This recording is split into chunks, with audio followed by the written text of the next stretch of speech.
on missing children and unmarked burials. Today's webinar is called Dispelling the Myths of Denialism, specifically residential school denialism. This is where we're going to learn about the role of denialism in colonial contexts. We're going to explore confronting residential school denialism as central to truth before reconciliation. We're going to get and gain some insights on how media and academia help shape public narratives, help challenge the framing of denialism, and how we can center those truths in both education and reconciliation. Now, before we get any further, I wanted to just highlight, if you're looking to get access to the previous webinars from working with French records, forensic examination, repatriation from a community perspective, you can gain access to those videos as well as today's session on the NCTR YouTube page. Now, before we get started, I have a few housekeeping details, first being a land acknowledgement. The National Center for Truth and Reconciliation is located on the original lands of the Anishinaabeg, the Inanawak, the Inishnenanawak, the Dakota Oyute, and the Dene Sulin peoples. In addition to that, we are also located on the homeland of the Red River Métis, and we're also the home of many Inuit. I also wanted to highlight trauma supports.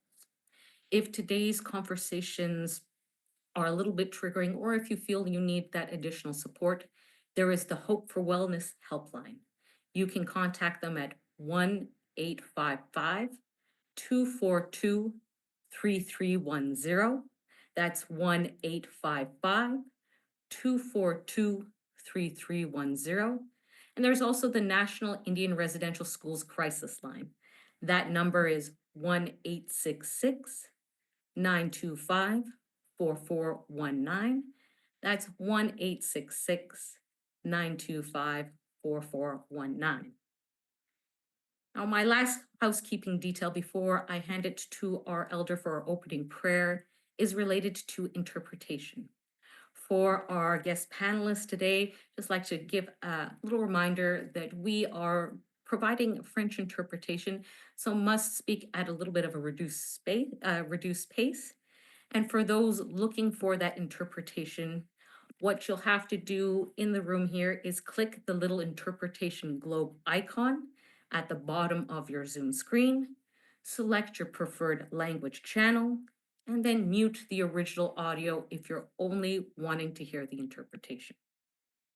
This session will be recorded, as I mentioned, and made available on the NCTR YouTube channel. With that, I would like to extend the virtual mic to Elder Harley Crowshoe for our opening prayer. Before I do so, I'll read just a very short bio for Harley, who is a Blackfoot elder and honorary chief of the Piikani Nation. He has served in various leadership roles, including the director of Southern Alberta Indigenous Health Program, as well as the Alberta Northwest Territories regional manager for the Aboriginal Policing Directorate. And as a former RCMP officer, Harley brings decades of experience in Indigenous health, wellness, and justice. He currently advises a number of programs and continues to serve his community through cultural and ceremonial leadership. With that, I will pass the virtual mic to Elder Crowshoe. Thank you. Thank you, Kyla. It's such an honor to be here. And you know, I really believe that these webinars really, give us a better understanding as to the process that we were on in finding those missing children from the residential schools, but also the topics that sometimes can be very difficult are important to have that conversation like today, dispelling the myths of denialism. My prayer today is asking the Creator to be with us during the session, to all of us, whether it's the circle of survivors, the elders in our communities, our families in the communities that have, experienced and still experiencing that loss, and also to the communities as a larger group. But our prayers will be for everybody, even the ones that don't believe or have trouble understanding the truth or seeing the truth. And we pray for them too, so that, their minds and their hearts open up to understand, the impact of what the residential school, you know, did for all of us as Indigenous people. My name is Gayupika, which is Bear Child. I come from the Gundy Nation, which is in southern Alberta as part of the Blackfoot Confederacy. And I'm just so honored to be able to be here to say the opening prayer. And I'll use this sacred eagle feather because we believe that eagle spirit carries our prayers to the creator in such a loving way and protects those prayers as it carries them to the creator, the same as they protect their children so fiercely and with so much love. So with that, I'll start my prayer.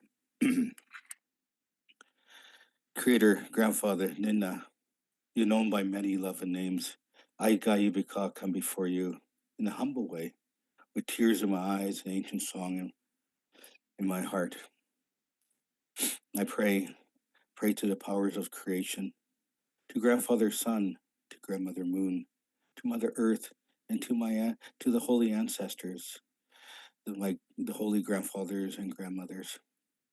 And I pray for my relatives in nature, the ones that fly, swim, crawl, and walk, the ones that are seen and unseen, and to all the good spirits that exist in all parts of creation. Creator, today is such a beautiful day, and we gather here from many locations across Mother Earth. And we just give thanks for this opportunity, be able to hear and be able to really understand some of the challenges that are out there, but really to get to know the impact and the truth of that impact from the residential school. Creator, we give thanks for our lives, and because the gift of life is such a beautiful gift, and we give thanks for that.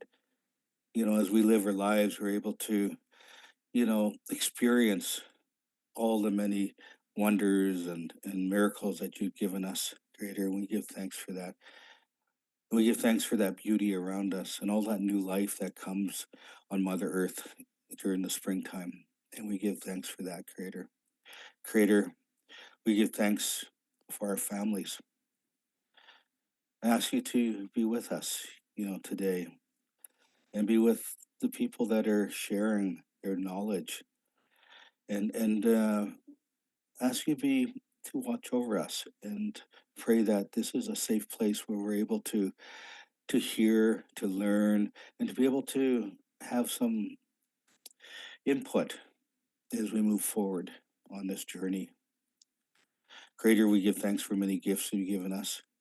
The gift of ceremony, the sacred songs, and coming to you in prayer, Creator. Because I know, Creator, you watch over us and you protect us because we're your children, Creator. We're the children of the earth. And we give thanks for that. Ask you to watch over, you know, all the speakers as they share with us and they present, their knowledge and their experience so we can understand in a better way. Ask you to be with Kyla as she moderates this session. And we just give thanks for the National Center Terms and Truth and Reconciliation for being that leader and taking the time to bring these types of opportunities forward so that we can learn. I pray for the survivors, the elders that have experienced the impact of the residence school, but are still experiencing, you know, the finding ways of bringing our children home, the ones that went missing and never came back. And Creator, we just give thanks for them and their resilience and their teachings and the sacred knowledge that they share with us, Creator, because our elders are so special, Creator. Creator, we pray for everybody that are going to be part of this conversation, but even for the ones that don't quite understand the truth yet, or don't know the truth, or don't want to know that truth, we pray for them too, Creator, so that maybe at one point that their minds open, their hearts open, and there's understanding. And Creator, be with us, help us on this journey. And I pray that the conversations today are help us and are positive, and it helps understand the importance of the journey and gives us that strength to continue on moving forward.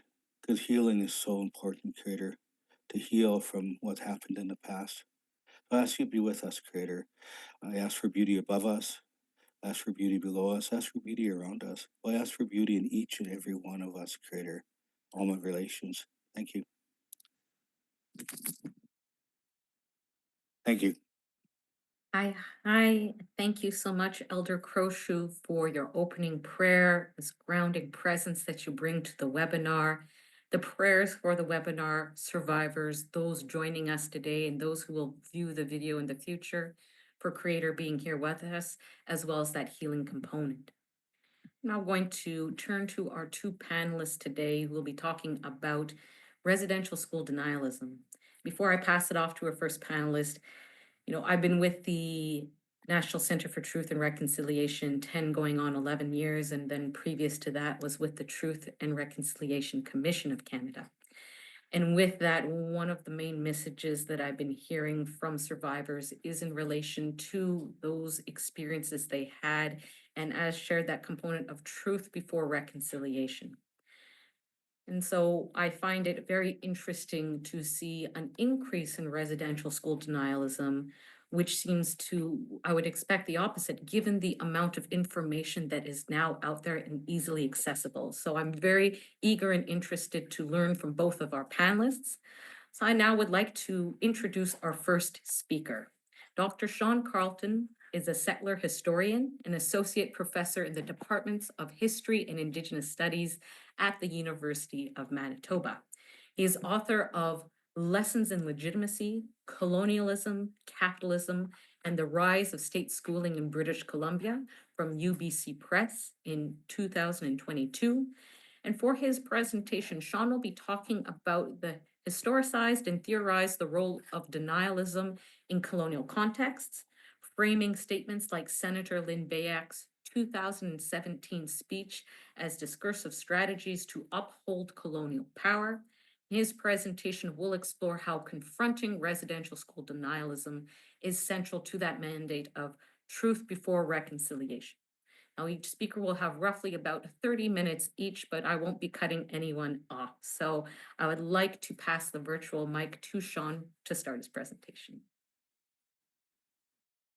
Well, thanks so much, Kayla and Elder Croshu for getting us started in that good way. It's great to be in conversation again with the NCTR, and most importantly, thanks to all of you for attending today's talk. I'm really grateful that you've all made time in your busy days and your busy lives to come and connect and learn more about residential school denialism, the hurtful and negative effects it can have for Indigenous people and residential school survivors specifically, as well as to talk about how you can identify and confront it to, as Kayla was pointing out, help put truth before reconciliation and live up to the promises of the Truth and Reconciliation Commission of Canada.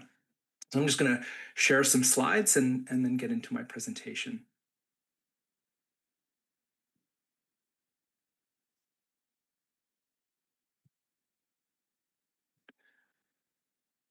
Okay, so what we want to do today is talk more about some of our research that is trying to grapple with and confront the growing phenomenon of residential school denialism in Canada. And Niigaan and I have been collaborating for a number of years, and we're trying to put some of our writing and ideas together for a new project with a number of exciting contributors. And today I'm going to talk a little bit from the introduction that we're working on and share some of our ideas about why dispelling with the myth of denialism is so important to truth and reconciliation work, especially as we mark the 10th anniversary of the Truth and Reconciliation Commission's summary report this month. And hey, it's also National Indigenous History Month, so this is a good time for this challenging but important conversation. I'm going to begin, as Kayla noted, by historicizing, contextualizing, and theorizing residential school denialism, or explaining what it is and why some people promote it. This kind of mis and disinformation about residential schooling as part of an attack on truth and reconciliation. And Niigaan is going to offer some additional thoughts about why denialism is so dangerous. And then we can have a conversation about what we can do about this. So that's our at least my outline to get us started. I've also put the Indian Residential School Survivors and Family Crisis line there, and that information is made available in the chat as well. Okay, and I'm going to begin by rooting this discussion in an explanation of the controversy over Lynn Beek, who is pictured here. And in March 2017, Lynn Beek, a conservative senator and a member of the Standing Senate Committee on Aboriginal Peoples, delivered a speech defending Canada's Indian residential school system as being, quote, well-intentioned. Beek briefly admitted that mistakes were made, but she spent the majority of her speech insisting that an emphasis on the system's positives will help, quote, Canada's Native people to thrive as victors, not victims. Beek's speech, made only a year after the Truth and Reconciliation Commission showed Canadians the evidence of how residential schooling constituted genocide, sparked an intense public controversy for those that remember. The senator's attempts to put a positive spin on what even Stephen Harper, the Conservative Prime Minister who appointed Beek to the Senate, called a sad chapter in Canada's history during his apology to survivors in the House of Commons. Beek's attempts here was not appreciated by many, including her fellow senator and the former chair of the TRC, Murray Sinclair, who, when initially asked about Beek's comments and other residential school deniers, he quipped that they were dim-witted. Even the Anglican Church, which ran a third of the schools across the country, including the Pelican Lake Residential School near Dryden, Ontario, where Beek lives, weighed into the debate to clarify that, in fact, nothing good came from the schools. Oops, sorry. The church, like the TRC, noted that while a small minority of survivors speak of positive school experiences on a personal level, those experiences must be understood as occurring in the wider context of a genocidal school system designed to kill the Indian and the child. So understanding a systemic understanding of the system rather than focusing on individual experience. Now, despite facing widespread criticism for her comments, Beek refused to apologize. Instead, the senator stood behind her positive perspective, even attacking criticism of her speech as fake news and exaggeration. This was in the early days of Trump's first presidency, and she's borrowing some of the rhetorical tactics that Trump was using at the time. Beek doubled down on her defense of residential schooling, arguing, quote, there are shining examples from sea to sea of people who owe their lives to these schools. Right there, you can see the focus on the individual to excuse the system.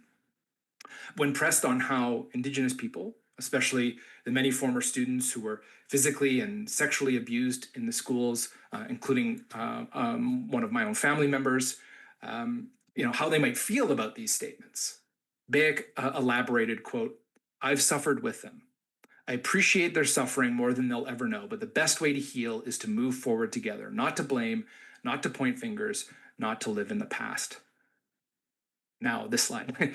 You really stepped in it when the Beaverton, which is a satirical news site, kind of like The Onion in the United States, has a good laugh at your expense, right? With the title, Senator Beek demands residential school survivors apologize for her suffering. When she was eventually confronted by reporters after making her speech and asked directly if she had even bothered to read the Truth and Reconciliation report to better understand the history and ongoing legacies of the schools that she was downplaying, Beek simply stated, and this is the important part, quote, I don't need any more education. Now, as a result of her comments, Beek was removed from the Senate Committee on Indigenous Issues in 2017, and she was actually later kicked out of the Conservative caucus.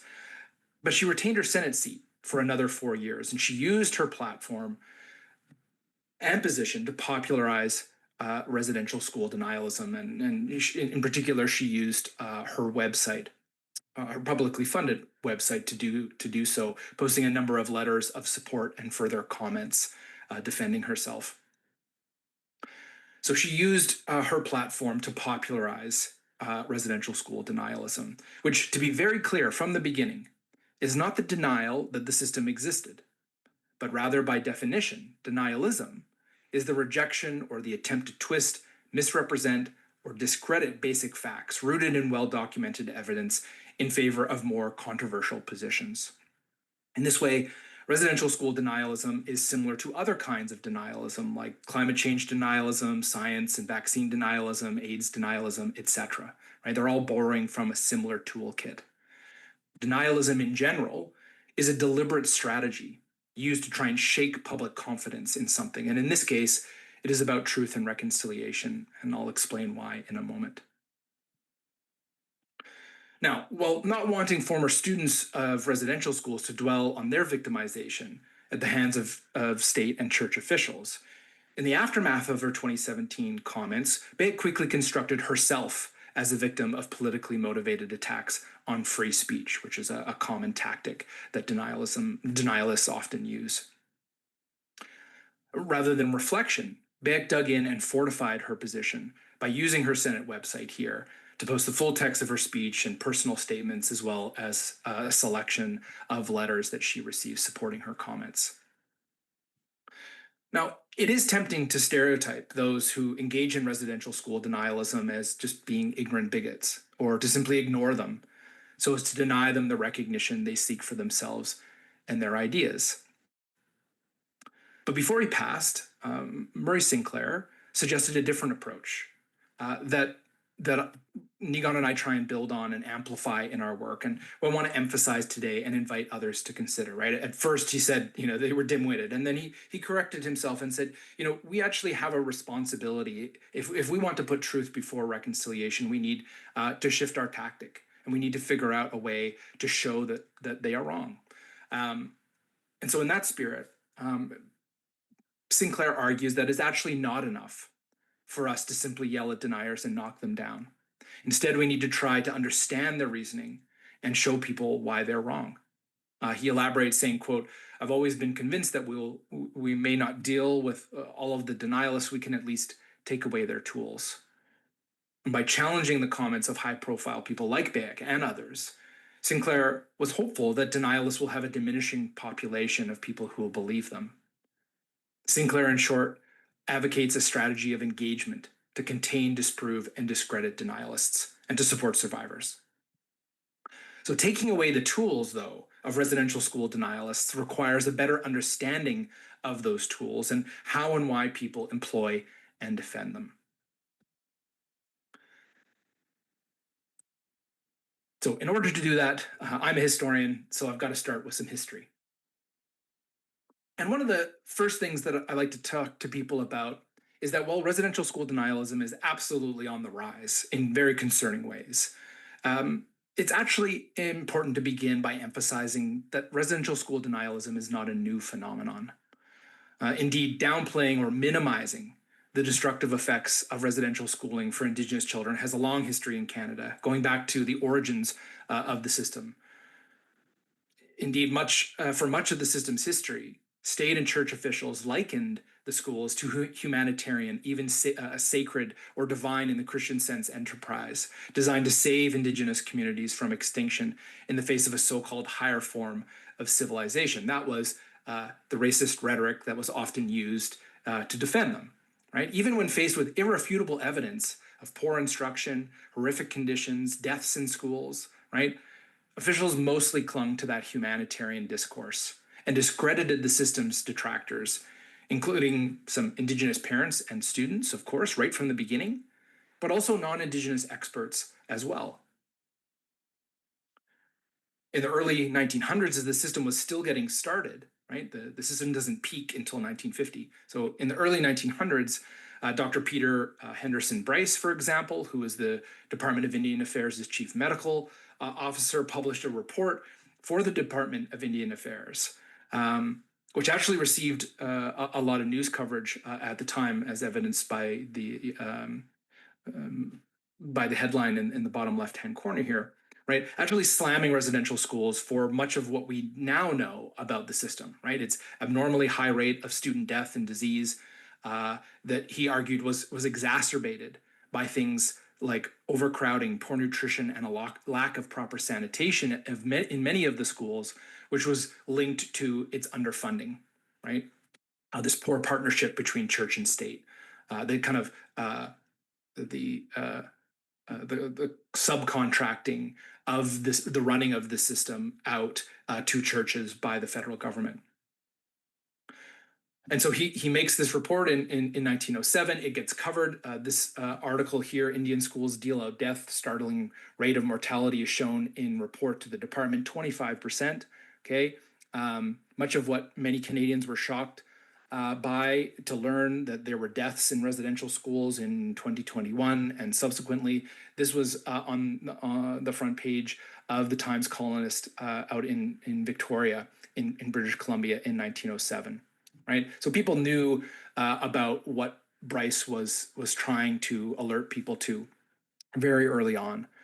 But instead of rectifying the system's obvious problems, the department chose to bury Bryce's report. As a medical expert, Bryce tried to blow the whistle on the system in its initial phase.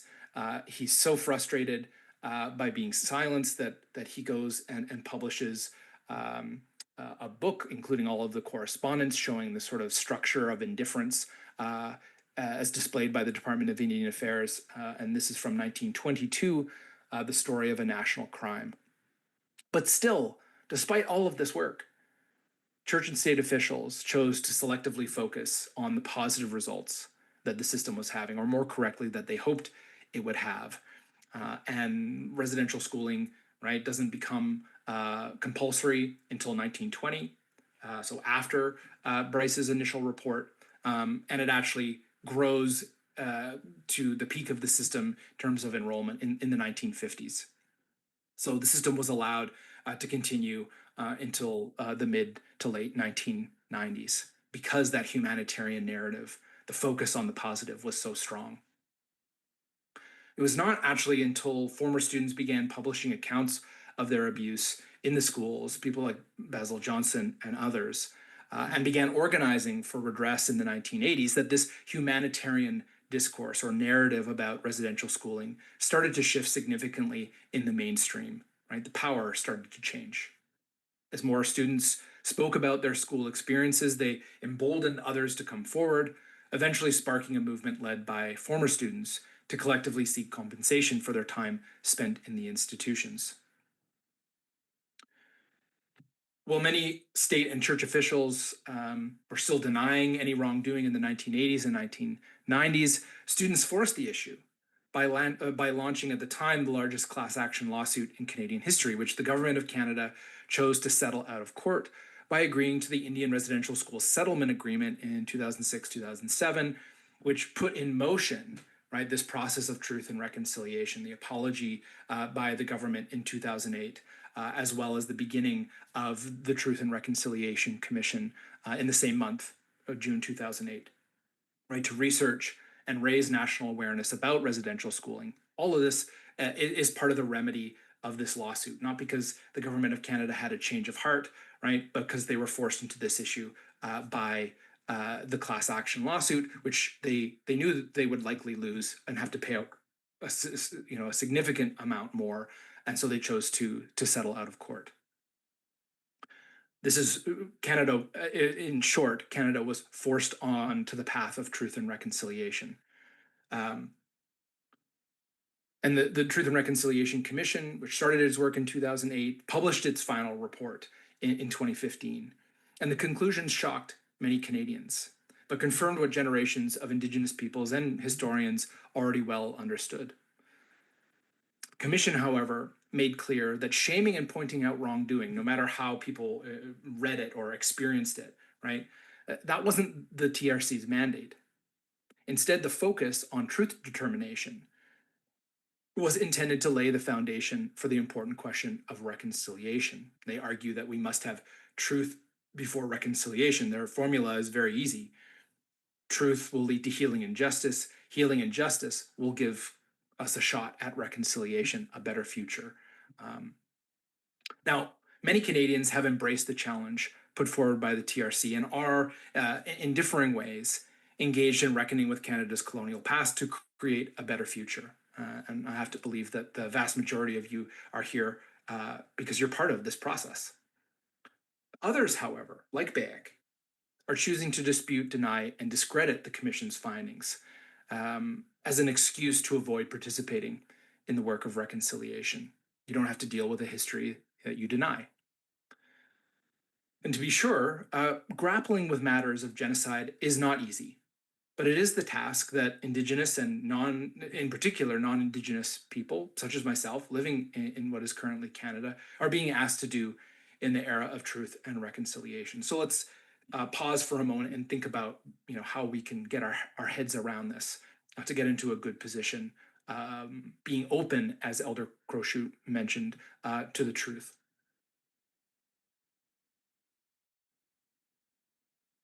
And here, the scholarly literature in the field of genocide studies can actually help shed light on how different countries around the world are dealing with the legacies of different kinds of genocide and addressing the phenomenon of denialism in particular. In fact, denial is often considered the final stage of a genocide. So denialism shouldn't be something that we're surprised by. It should be a predictable part of the process here.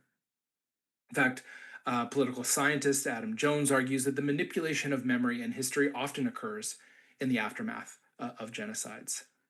In looking at Germany's grappling with the Jewish Holocaust as an example, he shows how a willful amnesia and a politicized forgetting emerged in the immediate post-war period as a way to distance the country and its citizens of its very recent Nazi past and its ongoing effects. And reflecting on the psychology of denialism, Jones argues that individual and collective narcissism play a pivotal role in buttressing denial. And in many contexts, a denialist stance heads off the cognitive dissonance between one's preferred view of self and country and the grimmer reality. And he also notes that there's absolutely an element of material self-interest included, people wanting to keep power and privilege. Insights from genocide studies around the world overlap with lessons from recent Indigenous studies literature. And Niigaan and I are in the Department of Indigenous Studies at the University of Manitoba. And a lot of Indigenous studies scholars have looked at the role of denial and denialism in Canadian colonialism. In fact, our former colleagues at the University of Manitoba, Gina Starblanket and Dallas Hunt, in their recent work have illustrated how Canadians like to imagine that they've always acted with peaceful and good intentions, right? Canadians do not like to hear that their country was founded through frauds and abuses and even violence perpetrated against Indigenous people. Instead of confronting this reality, Canadians seek refuge in myths of benevolence and self-congratulatory accounts of the past that they often learn in high school and is promoted in popular culture that justify colonial policy as being well-intentioned, even necessary and enlightened, or humanitarian. To be Canadian, according to Stolo writer Lee Maracle, is to be sunk in deep denial. Instead of seeing reconciliation as an opportunity to change their relations to these lands and to the original peoples, Maracle argues that Canadians, quote, tend towards defensiveness. Now, it's also helpful to theorize the role of denialism in colonial societies. Again, just to show you that the denialism is actually a predictable part of this process. And here we turn to the work of anti-colonial writers from outside of Canada. In particular, Albert Memmi's The Colonizer and the Colonized. If you're looking for an interesting summer read, I recommend this book. And this consists of a psychological profile of both based on the author's experiences in North Africa. And it's especially insightful because it looks at the role of denialism in legitimizing colonialism as commonsensical, making it seem normal. And while some Indigenous scholars, such as our colleague Emma Larocque, have examined Memmi's portrait of the colonized in relation to Indigenous struggles in Canada, we think it's helpful to focus on Memmi's portrait of the colonizer and its applicability to Canadian settlers. And this aspect of Memmi's work has received less attention, but I think it is very insightful. So here, Memi argues that colonizers are confronted daily with the reality of the illegitimacy of their status. Their very existence is a crisis of legitimacy. Whether colonizers are immigrants or are born in the colonies, they are always, even if only subconsciously, plagued by the question, what entitles me to live here? Fears about retribution, even revenge by the colonized, only stoke a kind of ever-present colonial anxiety, as we think Starblanket and Hunt's new book on the Gerald Stanley trial make clear are applicable here in Canada too. In an attempt to resolve these unsettled feelings, colonizers invent and deploy a whole host of strategies to protect their position of privilege in the colonies and to prove to themselves and to others the legitimacy of their existence, right? Their right to live and prosper. In addition to creating specific laws and the creation of things like prisons and schools to contain and control the colonized physically, Memi contends that colonizers also invent and invest themselves in a series of myths and stereotypes propagated through various channels, including art and education and the writing of history, to rationalize the oppressive colonial relationship that underpins the material prosperity of colonizers as natural, inevitable, and most importantly, unchangeable. Although Memi argues that all colonizers benefit from colonialism, he actually differentiates the behavior of two main groups, the colonizer who refuses and the colonizer who accepts. In short, the colonizer who refuses comes to the realization that colonialism is, in fact, unjust and vows to challenge the oppression of the colonized and fight for their freedom. This is no easy task, though, because the liberation of the colonized requires colonizers to question and challenge the legitimacy of their own existence and think of a completely different way of living, of relating to one another in society. As a result, Memi argues that most colonizers simply resign themselves to accept colonialism and its benefits, becoming a colonizer who accepts. So we argue that properly historicized, contextualized, and theorized, denialism can thus be understood as a powerful tool for protecting the status quo in colonial settings, including here in Canada. Rather than unsettle the history of Canada and confront the ongoing legacy of colonization as called for by the Truth and Reconciliation Commission and others, right? As Memi's The Colonizer Who Refuses might do, some Canadians, like Bayek and others, are employing the tools of Memi's The Colonizer Who Accepts. That is, they deploy a denialist discourse that justifies their existence, their home on native land, through a combination of degrading Indigenous peoples and clinging to selective and self-congratulatory accounts of the past that they think absolves them of any wrongdoing and justifies their lack of support for reconciliation. And targeting residential schooling and trying to put a positive spin on it is one way in which they are doing so. Now, I want to clear some room for Niigaan. So I've sort of given you the what is denialism, how can we understand it, why do people do it, why do people say, residential schooling was well-intentioned, it was of the past, abuse is exaggerated, deaths didn't happen or they were unavoidable, we should focus on all the positive intentions, et cetera, et cetera. All of these are very common denialist talking points that they use over and over and over again, hoping that it will just become normal, right? And just before I pass things to Niigaan, I want to show that, Bayek is gone, right? She retired from the Senate in 2021, but the denialism that she helped popularize remains a barrier to reconciliation, and it is very much on the rise. And Murray Sinclair did point this out to us before he passed.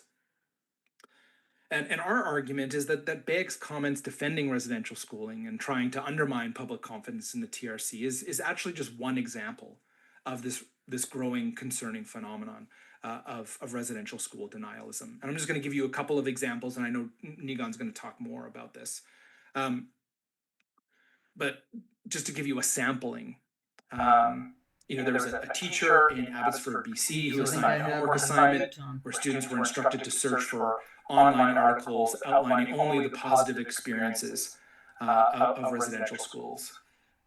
We often focus, on the far right, and it has certainly become part of that movement. But we do see a number of folks engaging in denialism, like former Prime Minister Jean Chrétien, right, who spread denialism on a talk radio show by essentially saying, well, I went to a private boarding school and I had a great experience, so I don't really understand what the problem is, which is completely outrageous because Jean Chrétien was the Minister of Indian Affairs in the 60s. He, would have known and been lobbied by different groups about, the problems with the residential school system.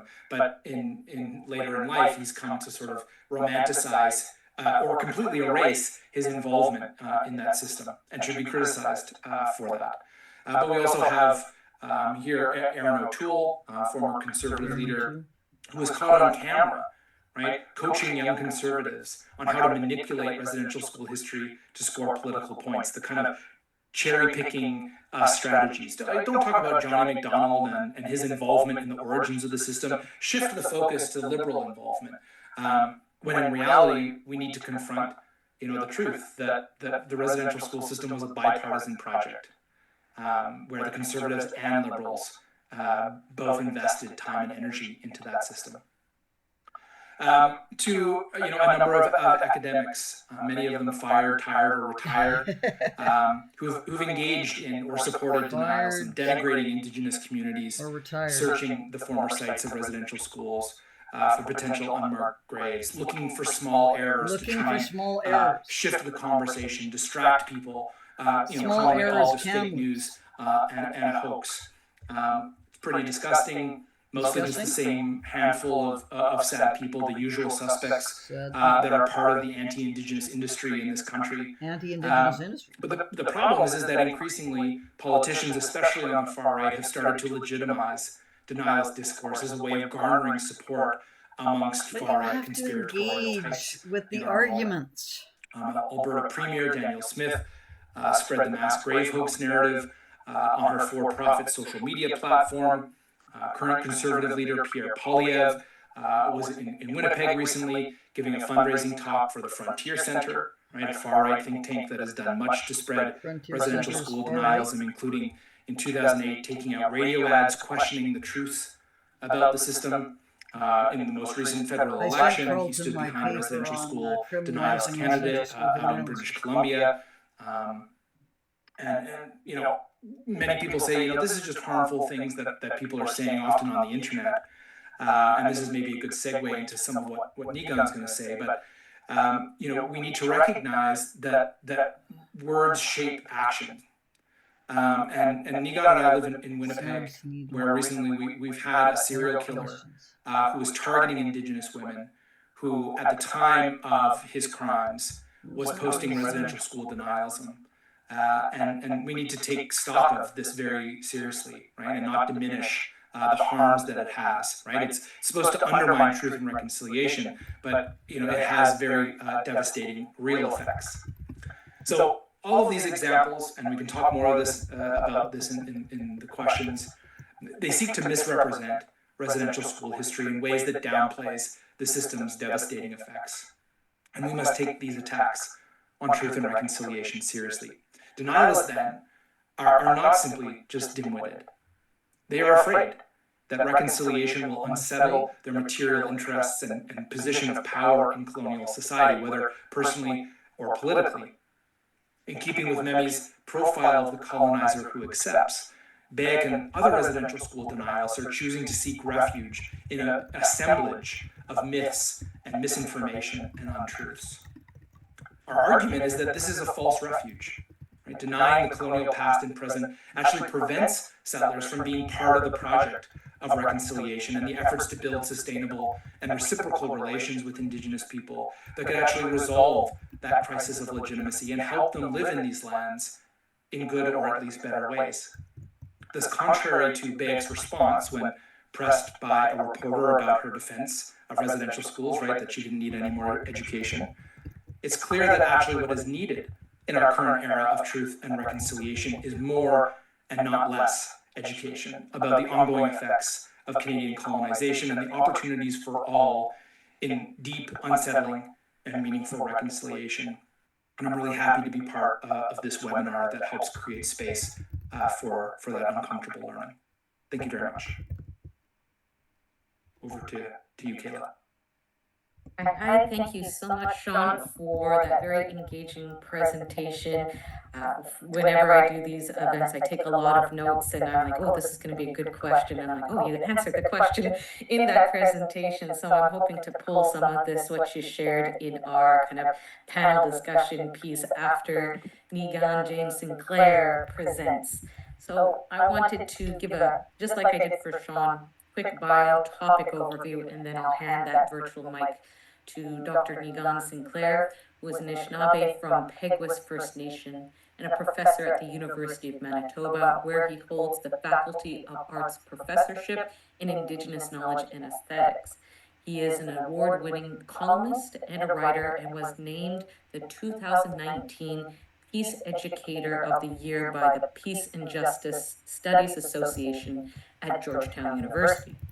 For his presentation, Niigaan will be providing some insights on that public narrative, how it's shaped through media and academia, the challenge of framing denialism in Canadian discourse, and then offering those perspectives on centering Indigenous truths in national education and reconciliation. With that, I'd like to pass that mic to you, Niigaan. Thank you. Wonderful, miigwech, Kayla, and big thanks to you, Kayla, for continuing to do the work that you're doing. Most importantly, that this work isn't easy, and so a big miigwech to you for continuing to commit to this journey. I'm thinking about my father today, as my father would be very pleased that we are having this important discussion, and of course, Dad cared very deeply about reconciliation, and part of that is having a frank, honest, also responsible dialogue when it comes to the issue of residential schools.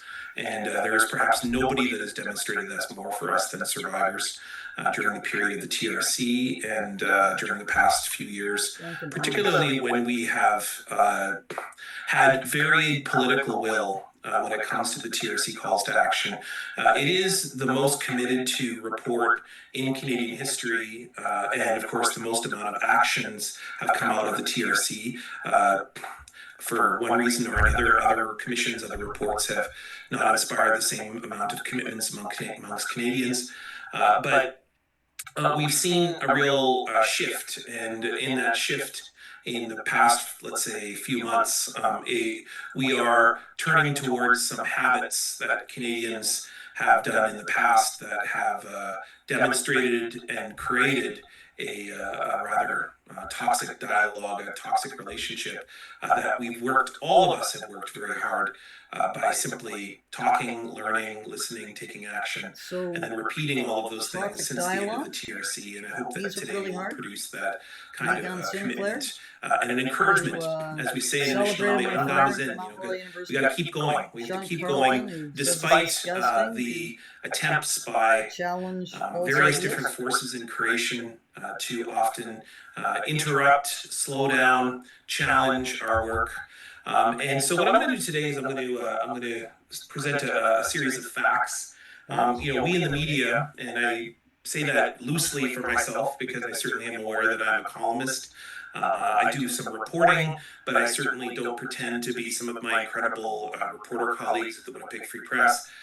I certainly do, however, publish a lot on the issue of residential schools, mostly, frankly, by osmosis, by the fact that I've been around it my whole life. I'm an intergenerational residential school survivor, and then on top of that, I got to have a front row seat to the Truth and Reconciliation Commission process as not just the son of Murray Sinclair Bun, but Niigaan Bun, but also as a person who was involved deeply in researching the TRC itself and the calls to action as a result.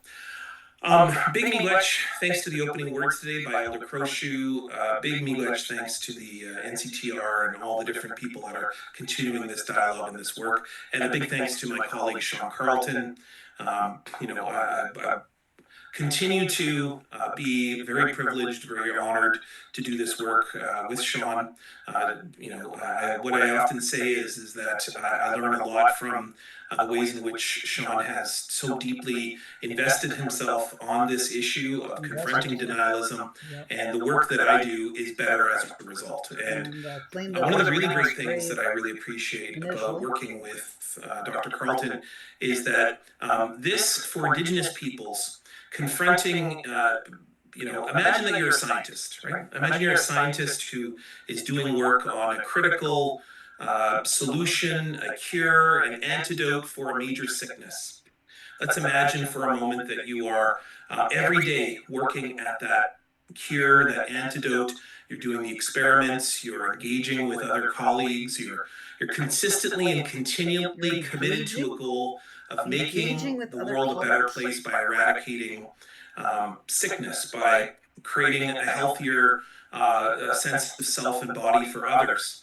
Let's imagine that you are working every single day to confront a terrible sickness that is impacting the lives of so many different people. And then you're having to argue that gravity doesn't exist. With something that is so obvious and that is so easy to disprove, but yet continues to infect this broader society by trying to convince others that gravity doesn't exist. And the reality is that often the conversation just simply ends in the first few minutes on just agreeing on the basic premises that if someone doesn't see that gravity doesn't exist, then I'm not sure what else we can talk about. If we're not going to talk about some basic facts and agree with some basic facts which are presented by those who have experienced a system, an institution, a policy firsthand, instead we're going to believe a bunch of conjecture, subjective, politicalized positions that come from absolutely no firsthand information.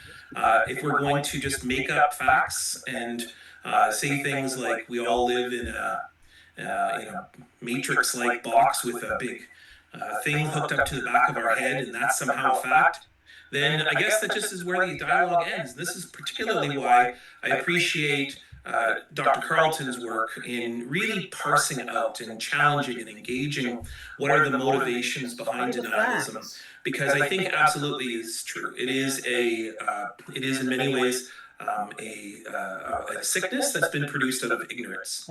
And I think it's an anxiety. I think it's a mental health issue in which individuals have been coerced, maybe taught misinformation, therefore spreading misinformation, and it creates a kind of sense of a desire so deeply to want to believe in propaganda, in nonsense, in falsehoods, that it then creates a sense of a real paranoia or an appeal of conspiracy theories that then just encourages people to deny just that basic facts exist, like gravity doesn't exist.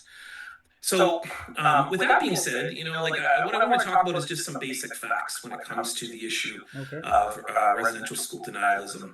And these are the basic facts that I work under. And if there's, if these facts are at times debatable, then I almost don't consider the dialogue to be fruitful, because these facts are proven.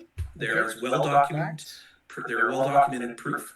And whether we're talking about oral testimony or records or science, there is ample proof to prove a basic fact, and fact number one, which is that residential schools were the most devastating, the most racist, the most brutally violent policy in Canadian history.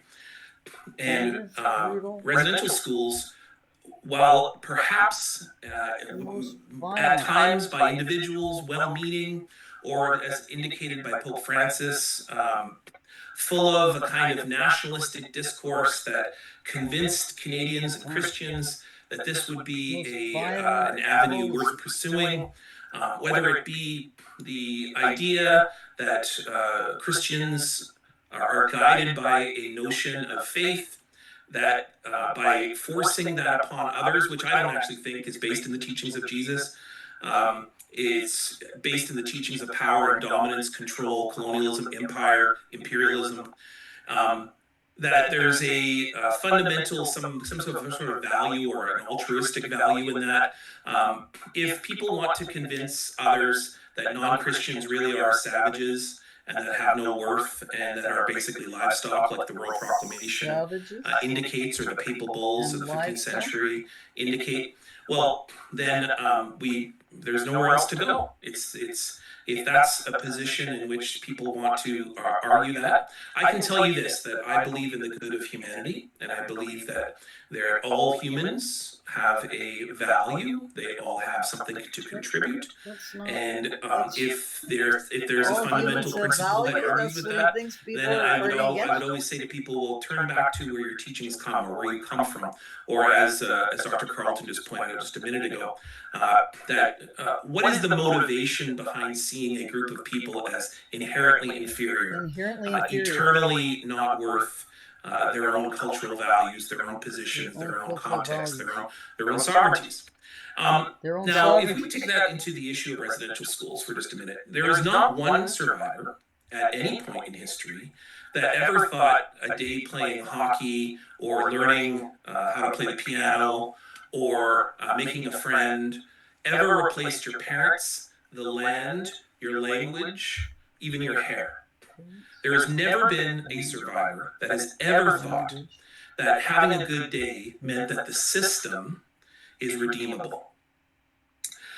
Now, there are individuals that perhaps thought that there were skills that maybe you learned along the way, but residential schools was built on the premise that Indigenous cultures, Indigenous peoples, Indigenous nations, and everything there within were inferior. And so therefore, the very basic premise of the schools is wrong, period. So that means that everything that comes out of that is an important conversation to be able to investigate how did that occur. And that story, unfortunately, is not fully told for a bunch of reasons. One is that we had a federal government that for years lagged on documents.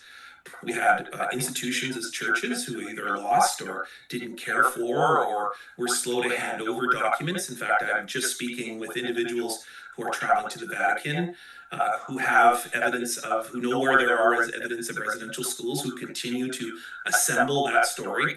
And that means that we have to double down, we have to continue to search for what has been a national crime, as Dr. Molloy points out in his text. It has been we have a system that has been placed in Canada that we continue to understand or continue to investigate, continue to research in order to tell the fullest story of what has happened. And there is no getting over this. There is no, imagine trying to get over Remembrance Day or get over a war. There's no getting over it. It's just how do we carry that? Do we carry it with the fullest sense of what the story is? With the fullest sense of those who were impacted by the story, and therefore the fullest sense of how do we move forward? Or do we continue to say, well, we're done with that and let's turn the page, let's forget about it? The problem with history is that, as Dr. Carleton will point out, that if you deny history, it will repeat itself. And for those of us that are most impacted by residential schools, we're just not going to let that happen.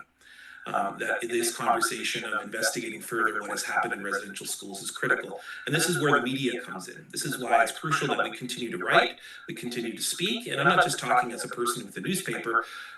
There is continuing series of individuals, particularly survivors, but also now intergenerational survivors, that are telling their stories. One of the biggest outcomes of Indigenous literature these days are biography. And it's kind of an odd state, I think, that you'll see oftentimes individuals who are in their 20s and 30s who are writing life narratives or memoirs. But that's how important this story is. To tell the story of how we've been all impacted by residential schools. And we are now seeing a cacophony of literature of Canadians also talking about that, encouraged by the TRC and the fact that the TRC was central to the core of the premise is that Canadians also have to tell their stories of how they were impacted, either by working at the schools, witnessing the schools, or being impacted in one way or another from the schools, living in the town beside, having a relationship with a survivor later, working with a person later in your life or even during by experiencing those schools, and I've done a ton of different work in this regards. I can think of the story that I published in my own book, but also originally published in the Free Press, talking to flight stewards and stewardesses of the impacts of seeing residential school students being flown to those schools. Now, the key of understanding this is that the residential school process was not a natural process. It was an imposed process.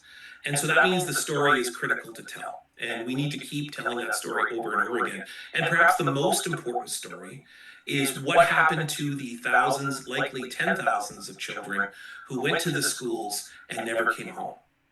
You know, in any other country in the world, any place, any time, if children go missing, we put an all points out bulletin. We actually call it an Amber Alert. And we all focus our attention on one child. For Indigenous communities, thousands of children went missing with no Amber Alerts. None whatsoever.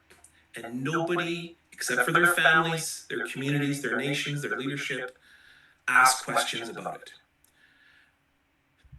Now, those children, some of them went missing from disease, and the records were lost, or records were maybe expunged or burnt.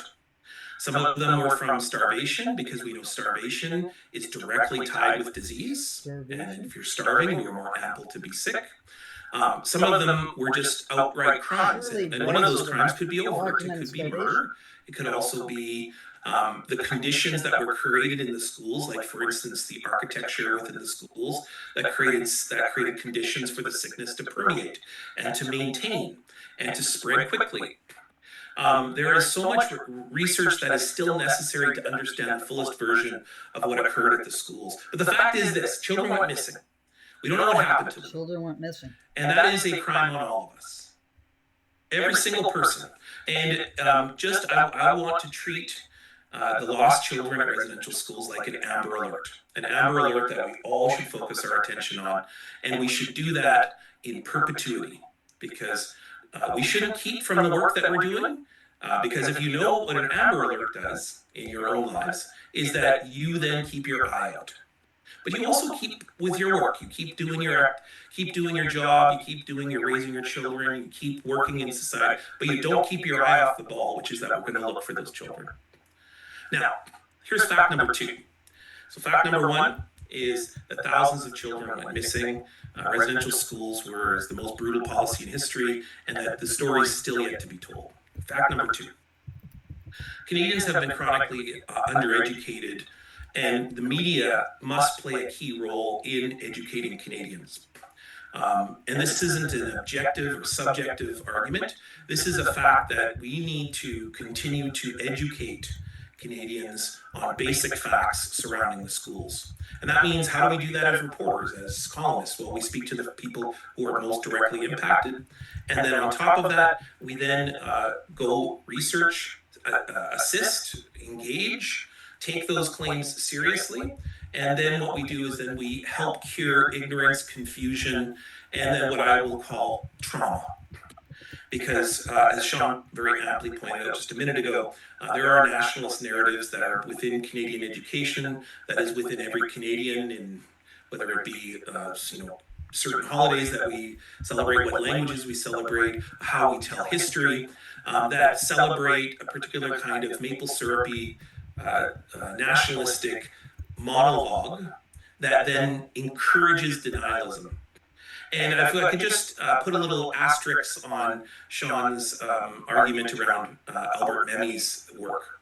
And I absolutely agree that there is people who believe and people who accept and people who deny that when a story comes in that interrupts that maple syrupy story. But I would say that amongst individuals who deny, and this is particularly well seen on comment boards, but also emails to me on every single time I write about anything about residential schools, but then also to my colleagues. And I think this is where my colleagues get very fearful, because they get to have a little glimpse of what it's like to be an Indigenous person, which is to face the vociferous anger of trauma. Now, trauma produces two things. Anyone who studies Gabor Mate knows that trauma produces two things. One is silence, I don't want to talk about it, or violence, how dare you talk about it. Now, trauma encourages those two behaviors, and what is truly brave is to interrupt both of those, right? To challenge both of those.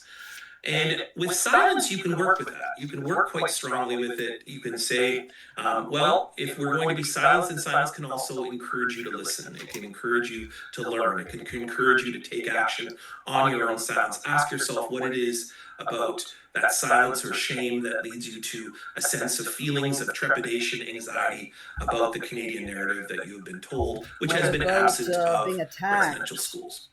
And that encourages you to be in denial. And I can, very much, most Canadians I know absolutely feel quite nervous. They feel upset, and most retreat into silence, and some feel very paralyzed. The key is to encourage people to continue to grow and to realize that this is not often the fault of Canadians. There are certain individuals, as Sean pointed out, that is encouraging and spreading misinformation. But it is your inheritance. What is the misinformation? All of this is your inheritance. Just like you inherit land that has been taken from someone and given someone else. Or just like we have all inherited people that were removed from territories and economy built on their traditional territories, and that every single Canadian on every single paycheck, every penny on every paycheck is produced from Indigenous lands and resources. Just like Canada is built on the premises of Indigenous community building, which creates democracy, healthcare, multiculturalism, which English and French people did not invent but learned when they arrived here. And that then therefore helped build a country with Indigenous peoples. So that trauma is, I think, easily cured. It's by listening, it's by learning, it's by taking action. But listening to those who have been most impacted by residential schools, by listening to those who have experienced that and therefore researched it, not just firsthand, but also through critical work, well-researched, vetted, considered work. And if I could just add one more thing for just a minute, I don't think it's any coincidence that just as survivors are telling their stories, just as Indigenous researchers are entering institutions, just as Indigenous peoples are finally entering the publishing world en masse, talking about our stories, publishing our works, suddenly there is an equal or a large or certainly a very vocal group which says facts don't matter anymore. Everything is subjective and everything's a theory and everything's just about post-modernity or something or other. And we all got to listen to free speech, including arguing basic facts. I don't think there's any coincidence, and that certainly indicates how power works, because we should spend an equal amount of time listening to Indigenous peoples tell stories that are based in fact before we suddenly declare all facts are off. Because we have certainly, for 150 plus years, listened in an absolute monologue of particular groups of peoples in power positions in academic departments who rule publishing houses, who have dictated what the facts are. And have had absolutely no interruption, because the power systems in society have said that you have free reign to say whatever you want, and simply because you have a few letters behind your name, or that you're in a well-published publishing house, or that you have power or money, you suddenly get to determine what the facts are. We should be providing that for everybody, and particularly for those who have been cut out of those circles. Now, here's fact number 3. And this is what Sean well traveled, so I'm just going to sort of gloss over this a little bit. We'd be happy to talk about this in the Q&A.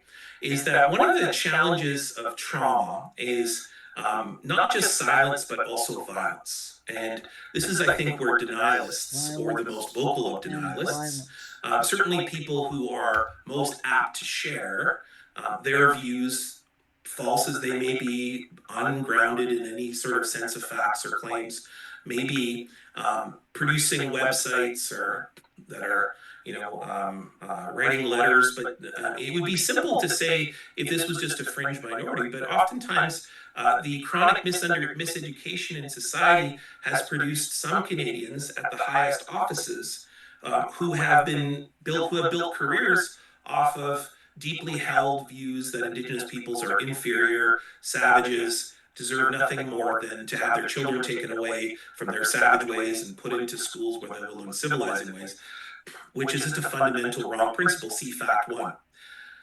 So when we have fact two, which is that Canadians have been miseducated, especially in the older ages, not so much in the younger ones. I was just at schools all this morning. We are raising the most competent generation in history.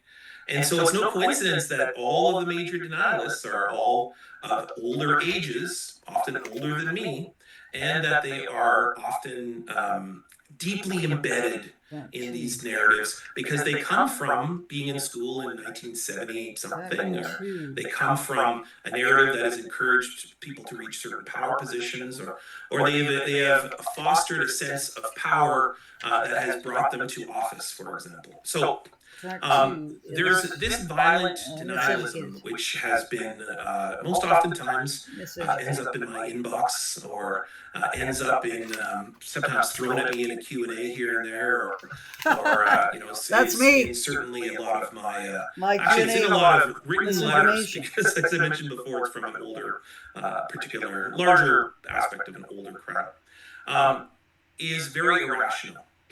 It's very erratic, and it's often very angry and wants to lash out, as what Sean pointed out earlier, because it is a loss of power. It's actually a loss of sense of power. If you were to think really deeply about this, more people feeling empowered, feeling healthy, being engaged with society actually makes society better. So one of the biggest problems, I think, is that denialists are not just impacting people like myself or Indigenous peoples or residential school survivors, actually impacting all Canadians, because what they're doing is they're permeating and they're getting in the way of what is a healthy relationship. They're provoking conflict where there should be no conflict, or when Canadians are seeking to reduce conflict and try to embed themselves in processes in which they are working with, alongside, or even joining families, making families with Indigenous peoples. Denialists are saying, well, don't do that. That's not what our goal is to be. What our goal is to be is to just deny that Indigenous peoples are ever speaking any truth whatsoever, and they're only seeking handouts and money. And if you see recent statements by politicians in Ontario, you might notice that this is it's like an epidemic. So what is the a fact deep three sickness again? in Canadian society of seeing Indigenous peoples as problems. And this irrational, erratic, angry position then deduces that Indigenous peoples are problems. And as Sean pointed out just a minute ago, that comes with real life consequences. It comes with serial killers who believe those who are spreading hatred about Indigenous peoples and then therefore act hatefully. And that results in death, that results in chronic poverty, that results in people who discourage others to act with kindness, with generosity, to listen. It encourages people to shut off, and it encourages less dialogue. And when you hear fact four is perhaps the most important fact of all. It interrupts fact four, which we have now arrived at. The most critical fact of Canadian society, which was envisioned in the treaties. And it was actually envisioned when settlers showed up in our communities, and they showed up oftentimes in October. Like, you'd have to be a total idiot to show up in Manitoba in October, because not only would you think you have hope of surviving before the winter arrives, but you would be dead by, well, in the case of the Selkirk settlers, many of them were dead by Christmas because they didn't know, right? And when you come with an attitude that Indigenous peoples have no value, have nothing important to say, and that therefore you're not going to see where the medicines are, where the food is, where you should set up your home. You set your fort up on a floodplain. You don't have time to build your home. You think, oh well, we'll just do it ourselves. Who cares about what they have to do over here? Never mind, they've lived here for thousands of years. And then you're dead by Christmas. Most of you. And Chief Pegwas had to go over to Lord Selkirk, pick up all of those remaining men and carry them to Fort Pembina, and then say, well, come back next year when you have time to listen, and you have time to learn. And because, you know, been a settler, Indigenous peoples don't have an altruistic, we're not perfect. okay. We are not people who are built in some kind of sense of perfection, that we magically appeared in creation and had all the answers. In fact, we had very little answers when we showed up. That's where our medicines come from, our creation stories come from, our relationships with the animal beings, the earth beings, the air beings, the water beings. Like, that's where it all comes from, is many mistakes along the way, many learnings or teachings along the way.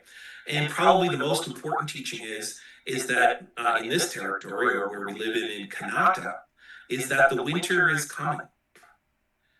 We're all in this together. You know, the legacy of residential schools is not my history only. It is your history Fact too. number 4. It is absolutely your history, because you are living on lands that were impacted by residential schools.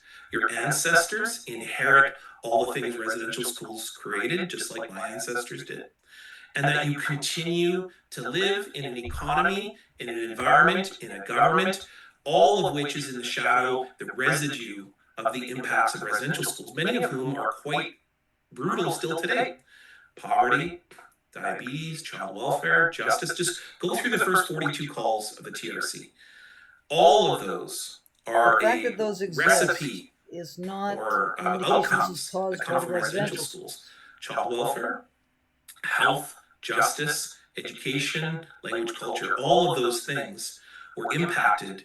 And therefore, every single person that's sent a person to school, every single person that's interacted with a police officer, or walked into court, or got a parking ticket, or paid a mortgage, or anyone with law, and then anyone who's ever experienced medicine, been in a hospital, talked to anyone about mental health. And can I keep going? You know, like anyone who speaks to each other, anyone who lives in a society with democracy, healthcare, multiculturalism, and then also all the other things that go into, a Canada Strong policy today that is encouraging projects of national interest, which may threaten Indigenous rights if it moves too quickly. That is a society that is in the outcome, the shadow of residential school, and therefore we must now be talking about this more than ever. And we don't have time to waste on does gravity exist or not. We don't have time to argue basic facts like, oh, don't listen to survivors, they're just looking to get money. Or, oh, those can't be grave sites at residential schools because we searched one time for a 5x5 meter or in a small little area, and therefore the whole thing's a hoax. Anyone who wants to see bodies is macabre. And oh, by the way, you don't even understand science, the way science works. I mean, we're talking about grave sites that are decades upon decades old, that were inappropriately buried most oftentimes, and that oftentimes are of small beings. We're probably not going to find bodies. If we do, we're going to find soil samples in which we will find residue of human remains. And that's going to take decades. Does anyone understand how science works? And so the fact that national newspapers are saying, show us the bodies, is probably the sickest, most macabre, and grossest thing I've ever heard in my life. Like, would you ever say that up to anybody who's experienced violence? No, but for some reason we've considered this reasoned dialogue. And that being said, I'm very proud to work for a newspaper in which we do not participate in that kind of dialogue. We do not participate in the kind of violent creation of division. Now, do we publish pieces in which there are varied discussions around residential schools, discussions around where records are, for example, or what are the implications of, for instance, the IEP process records? Absolutely, because that's what a responsible newspaper does. But we also, and not perfectly, because we do make mistakes, consider the ways in which fact 4, we're all in this together. We're all in this. That's a fact. And we don't have time We're all to in this debate together. basic facts. We just have to realize that the only way we're going to get to positions in which we can build a healthy economy, build a healthy environment, stop blaming each other, or particularly marginalized groups, Indigenous groups, when we see problems in A and B or the first two, and then answer the existential question, what does it mean to be Canadian? we think of that as our central goal as a newspaper, which is we must tell the most fullest stories. And those fullest stories are by listening, considering, learning, taking action. That's what how we confront. That's the antidote to residential school denialism. And I'm happy to say that I do a project with young people, and this is what gives me, anyways. I hope it gives you a great deal of hope. I happen to speak at around. Well, if you were just consider today as an example, 3 different classes of middle year students. And so I do anywhere between 10 to 15 schools, classes, groups of young people, So you sometimes see, seniors, churches, There's no. gigs a week. At this point, I've spoken to about 500,000 students, Andreas teachers, Scrubs. administrators across the country. And I do a little activity. I say, how many of you have an He's been orange shirt? brainwashed. And I'm happy to say that for the most part, from Manitoba all the way to BC, the audiences are 100%. In Ontario, it's often 70, 80%. In the north, 100%. As you move east, it gets a little bit lower.